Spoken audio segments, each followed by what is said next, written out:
Rain terrified me more than anything. The moment it touched my skin, I would collapse without warning. Every day, I cooked more food than anyone could finish. I even reached into the oven with my bare hands. Then I saw the neighbor's child leaving for school. That was when I remembered my daughter was still in bed. I walked into her room to wake her up. But my daughter calmly told me she was already dead. Then the memory finally came back. My daughter had been killed 3 years earlier, but I still could not accept the truth. It all happened on a rainy day 3 years ago. My daughter went with my husband to a prison. Before they left, I took a photo of them together. That became the final photo of my daughter. My husband worked as a psychiatric evaluator. That day, he had to evaluate a dangerous man. The man had killed at least 30 people. During the evaluation, the warden suddenly called my husband away. My 8-year-old daughter was left locked inside the room, and the dangerous man was right there with her. After my daughter died, I completely fell apart.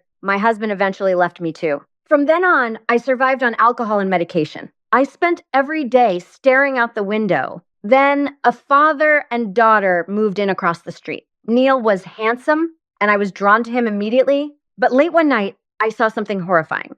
A woman was killed inside Neil's house. I called the police right away. Then I ran outside in the pouring rain to help her. My fear of rain took over instantly. I collapsed in the middle of the street. When I woke up, the police were already there, but there was no body across the street. Nothing inside the house looked unusual. The police saw all the empty bottles in my home. They decided I was drunk and imagining everything. The next day, I confronted Neil. I told him his girlfriend had been killed. Neil said she had already flown to Seattle. He claimed they had just exchanged messages, but I still refused to believe him. I secretly broke into Neil's house. I found no blood or signs of a struggle, but I did find one of his girlfriend's earrings.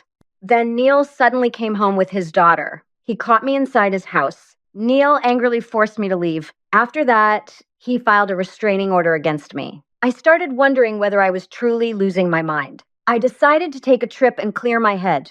But when I arrived at the airport, I learned the truth. Flights to Seattle would not begin until the following year. Neil had clearly lied to me. I went back to the police station. The female officer still refused to believe me. After I left, I found a warning on my car window. Someone wanted me to stop investigating immediately, but the threat only made me more determined. I started digging into Neil's past. That was when I discovered he had once been suspected of killing his wife. Neil had argued with his pregnant wife. Soon after, she fell into a river. Neil stood on the shore and never tried to save her. The police arrested him, but they released him because there was not enough evidence. I kept investigating and found another suspicious death. The victim was his